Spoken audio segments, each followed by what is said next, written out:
जय हिंद दोस्तों। स्वागत है आप सभी का study with M S P P channel में। दोस्तों ये ग्राम समाज विकास और विकास से संबंधित वीडियो है। इसमें प्रश्नों के माध्यम से प्रश्नों के माध्यम से पूरा सिलेबस कवर कराएंगे। ठीक है, तो इसमें 15 से 20 प्रश्न जो है डेली, प्लस माइनस भी हो सकता है, 20-25 भी हो सकता है। तो इनको पूरा जो भी है वो मैं कवर करवा दूंगा इसको। ठीक है, तो ये सीरीज़ चलाते हैं इसकी लेखपाल के लिए। ठीक है, लेखपाल और वीडियो। ठीक है, यूपी ट्रिपल एस सी, तो यूपी ट्रिपल एस सी के लिए भी है ये। कोई सा भी एग्ज़ाम होगा तो ये उसमें आता है। और अदर कोई भी वीडियो एग्ज़ाम होगा या लेखपाल का होगा, पटवारी का, किसी का भी होगा, सभी में पूछा जाता है ये। ठीक है, तो याद रखिएगा इसको। चलिए शुरू करते हैं इस वीडियो को। ये बहुत महत्वपूर्ण प्रश्न है। ये आरपी पब्लिकेशन की बुक है, उसी से ये प्रश्न करवा रहा हूँ मैं। ठीक है, तो चलिए शुरू करते हैं। उत्तर प्रदेश के किस नगर पालिका के अध्यक्ष का निर्वाचन किया जाता है? किसी नगर पालिका के अध्यक्ष का निर्वाचन किया जाता है। तो आप इसमें देखिए ऑप्शन दिया हुआ है, तो आप पढ़ेंगे इसको, आप ऑप्शन पढ़ लीजिए, मैं सिर्फ आंसर बताता जाऊंगा आपको, बाद में आप इसको पॉज करके अपना देख लीजिएगा, कर लीजिएगा इसको। ठीक है, और अपना लास्ट में कमेंट भी कीजिएगा आपके कितने क्वेश्चन सही हुए। चलिए, तो इसमें 2 और 4 यानी कि अपने नगर के क्षेत्र के निर्वाचक सूची में शामिल सभी निर्वाचक और अपने नगर क्षेत्र के वार्डों के निर्वाचन से, तो ये दोनों मिलके जो है नगर पालिका के अध्यक्ष का चुनाव करते हैं। ठीक है, चलिए आगे बढ़ते हैं। नगर युग्मों में से कौन सा सही सुमेलित नहीं है? तो इसमें से ये गाजियाबाद सुमेलित नहीं है, ये नगर पालिका परिषद नहीं है, नगर निगम है। ठीक है, चलिए आगे बढ़ते हैं। भारतीय संविधान का अनुच्छेद 40 किससे संबंधित है? तो ये ग्राम पंचायतों के गठन से संबंधित है। ठीक है, चलिए आगे बढ़ते हैं। पंचायत समिति के सदस्य कौन होते हैं? कैसे चुने जाते हैं ये पंचायत सदस्य? तो ये जनता द्वारा प्रत्यक्ष रूप से चुने जाते हैं, आपको पता होगा, आपने देखा होगा। ग्राम पंचायत में ग्राम प्रधान का चुनाव होता है, उसके बीडीसी होते हैं। ठीक है, बीडीसी का चुनाव होता है, तो ये लोग प्रत्यक्ष रूप से चुने जाते हैं। ठीक, चलिए आगे बढ़ते हैं। नेक्स्ट क्वेश्चन देखिए। पंचायती राज को संवैधानिक स्थिति प्रदान करने हेतु संस्तुति निम्नलिखित में से किस कमेटी द्वारा दी गई थी? तो ये किसने बोला था? ये एल एम सिंघवी, ये जो एस एम सिंघवी है, ये कमेटी ने बोला था कि इसको संवैधानिक स्थिति प्रदान की जानी चाहिए। ठीक है, चलिए आगे बढ़ते हैं। भारत में स्थानीय शासन के विषय में निम्नलिखित में से कौन सा सही नहीं है? ये याद रखिएगा, जैसे नहीं और ये सब कीवर्ड्स जरूर ध्यान रखिएगा, पकड़ के उसको रखिएगा, नहीं तो आता हुआ क्वेश्चन गलत हो जाएगा। तो भारतीय संविधान के अनुसार परिसंघीय प्रणाली में स्थानीय शासन जैसी कोई स्वतंत्र कोटि नहीं है, तो ये गलत है। यही मतलब इसमें से सही नहीं है। ठीक है, बाकी सारे पढ़ लीजिएगा, सही है। अशोक मेहता समिति ने पंचायती राज के लिए किस प्रतिमान की संस्तुति की थी? यानी उन्होंने किस क्या बोला था कि कौन सा रहेगा, एक स्तरीय रहेगा, 2 स्तरीय रहेगा या त्रिस्तरीय रहेगा? तो उन्होंने द्विस्तरीय बोला था। ठीक, द्विस्तरीय बोला था, याद रखिएगा इसको। अशोक मेहता समिति, बलवंत राय मेहता ने 3 स्तरीय बोला था। अलग अलग लोगों ने अलग अलग संस्तुति की थी। ठीक, 1957 में किस समिति ने भारत में त्रिस्तरीय पंचायती राज की संस्तुति की थी? तो ये त्रिस्तरीय, अभी देखिए 1957 में सबसे पहली जो समिति बनी थी वो बलवंत राय मेहता समिति बनी थी, और इसने 3 स्तर बोला था कि 3 स्तर होना चाहिए, एक तो ग्राम पे, एक जो ब्लॉक स्तर पे होती है, और एक जिला में। ठीक, तो तीन तीन स्तर पे बोला था इन्होंने। संविधान की 11वीं अनुसूची में निम्नलिखित में से किससे संबंधित है? 11वीं अनुसूची जो है किससे संबंधित है? ये पंचायती राज से। मैंने जो पॉलिटी का जो मेरा लेक्चर है, वीडियो पे आप अगर देखना चाहें तो पॉलिटी का लेक्चर है, उसको देख लीजिए। उसमें ये जो बताया गया है, ये पंचायती राज से संबंधित जो कई सारे चीज़ों को मैंने वहाँ पे बहुत अच्छे तरीके से क्लियर किया है। ठीक है, तो ये जो 11वीं अनुसूची है, ये कब जोड़ी गई? 73वें संविधान संशोधन से। ठीक है, 1992 में। ये पंचायती राज से है। और जो नगर पालिका से संबंधित है वो 12वीं अनुसूची है, वो 74वें संविधान संशोधन से जोड़ी गई। ठीक है, तो ये याद रखिएगा, 1992 में ही। महत्वपूर्ण है ये, किसी भी प्रकार से ये पूछी जा सकते हैं घुमा फिरा के। विकेंद्रीकरण प्रणाली की सिफारिश किसने की थी? तो इनमें से आप देखिए किसने किया था सबसे पहले विकेंद्रीकरण? तो ये बलवंत राय मेहता ही हैं जिन्होंने बोला था। ठीक है, तो निम्नलिखित में से कौन पंचायतों की वित्तीय स्थिति का पुनर्विलोकन करने के लिए वित्त आयोग का गठन करता है। तो वित्त आयोग का गठन कौन करता है? ठीक है, राज्य के उसमें राज्यपाल करता है, और भारत में राष्ट्रपति द्वारा।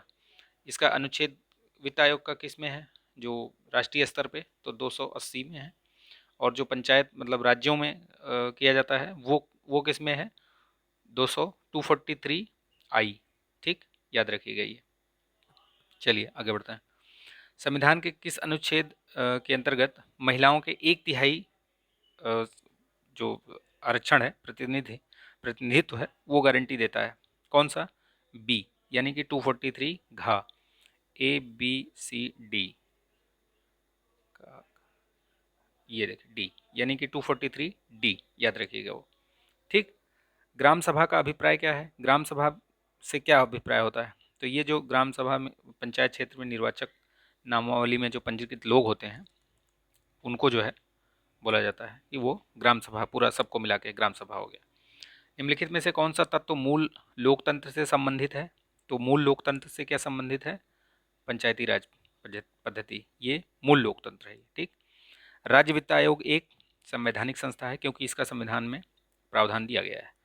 निम्नलिखित में से कौन पंचायतों की संरचना को निर्धारित उपबंध करने की को अधिकृत करता है? तो इसमें भारत की संसद। ठीक। चलिए आगे बढ़ते हैं।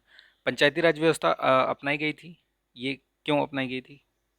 तो इसमें देख लीजिए, ऑप्शन पढ़ लीजिए आप। बी, लोकतांत्रिक शक्तियों के विकेंद्रीकरण के लिए। ठीक है।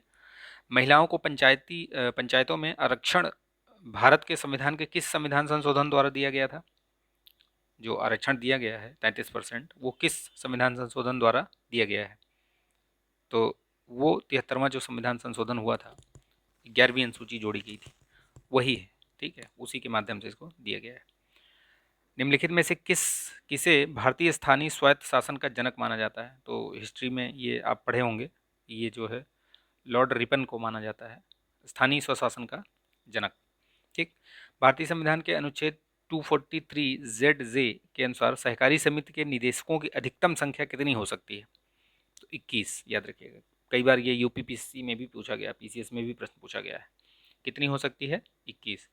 पंचायती राज किस सूची का विषय है? तो राज्य सूची का। ठीक है। चलिए आगे बढ़ते हैं। पंचायत चुनाव होते हैं प्रत्येक 5 वर्ष में। ठीक है। निम्नलिखित में से कौन सी एक समिति पंचायती राज संस्था से संबंधित नहीं है? तो आप देखिए, LM सिंघवी भी है, अशोक मेहता भी है, बलवंत राय मेहता भी है। ये PV नरसिम्हा राव, ये समिति इससे संबंधित नहीं है। ठीक है, ये तीनों तो संबंधित हैं, लेकिन वो ऊपर फर्स्ट नहीं है, तो वही आंसर हो गया। निम्नलिखित में से कौन सी समिति पंचायती राज संस्था से संबंधित नहीं है? इसमें भी पूछा गया है कि किससे संबंधित नहीं है। तो ये जो दिनेश गोस्वामी समिति है, ये संबंधित नहीं है। ठीक है, ये किससे संबंधित है? ये दिनेश गोस्वामी, ये इलेक्टोरल रिफॉर्म से संबंधित है। ठीक है, तो याद रखिएगा, ये पूछा भी जाता है कई बार, किससे संबंधित है? तो इलेक्टोरल रिफॉर्म से।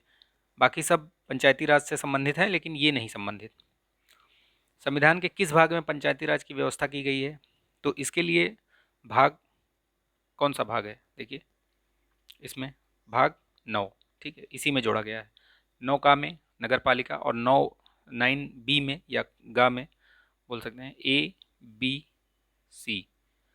9A में है ये नगर पालिका, B में है जो सहकारी समितियां हैं। ठीक, याद रखिएगा इसको। संविधान की 11वीं अनुसूची में किससे संबंधित है? अभी बताया ही आपको, पंचायती राज से। भारत में महिलाओं के लिए स्थान आरक्षित है, कहाँ पर आरक्षित है? तो सिर्फ पंचायती राज संस्था में ही है, बाकी और कहीं नहीं है। ठीक है, ना ही विधानमंडल में, ना संसद में, सिर्फ पंचायत में है। भारतीय संविधान की 11वीं अनुसूची में पंचायतों के लिए कितने विषय निर्धारित किए गए हैं? तो जो पंचायती 11वीं अनुसूची है, उसमें जो है कितने विषय हैं? आगे ऐसे भी प्रश्न पूछा जा सकता है कि कितने विषय हैं उसमें?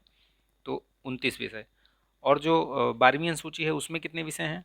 तो उसमें 18 विषय। हो सकता है आगे दे या ना दे, तो मैं आपको बता दे रहा हूँ, नोट कर लीजिएगा इसको। भारत के पंचायती राज व्यवस्था का वास्तुकार किसे कहा जाता है? तो आप कई बार बता दिया हमने, बलवंत राय मेहता हैं, इन्हीं को जनक बोला जाता है, इन्हीं को राज्य व्यवस्था का वास्तुकार भी कहा जाता है। ठीक। निम्नलिखित में से कौन सा राज्य तथा स्थानीय शासन के बीच राजस्व बंटवारे के लिए उत्तरदायी है? तो राज्य वित्त आयोग ही है ये, जो बताता है कि आप इनको इतना दीजिए, ऐसा दीजिए, वो दीजिए, मतलब ये पैसा यहाँ दीजिए। वही सेंटर में भी होता है वित्त आयोग, और ये राज्य वित्त आयोग जो है राज्य और पंचायत के बीच में करता है बंटवारा। ठीक, ये देखिए मैचिंग के लिए है इसमें। तो बलवंत राय मेहता, आपको पता है कि मैंने बताया अभी कई बार, इन्होंने त्रिस्तरीय बोला कि 3 स्तरीय होना चाहिए। तो आप देखिए ए के साथ 2 कहीं दिख रहा है, तो ये सीधे सीधे एक ही में दिख रहा है बस, तो सी वाला इसका आंसर हो गया। ठीक है, तो आज के वीडियो में बस इतना ही रखते हैं। नेक्स्ट वीडियो में आगे का क्वेश्चन करवाएंगे।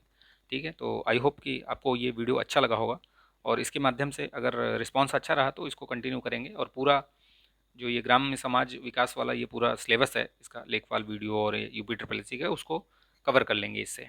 ठीक है, तो आप इसको लाइक कीजिए, शेयर कीजिए दोस्तों में, सब्सक्राइब कर लीजिए और बेल आइकन प्रेस करके, क्योंकि प्रेस कर लेंगे तो आपको वीडियो का नोटिफिकेशन मिलता रहेगा। ठीक है, तो मिलते हैं नेक्स्ट वीडियो में। तब तक के लिए आप अपना ध्यान रखिए, स्वस्थ रहिए, मस्त रहिए, बिंदास रहिए। जय हिंद।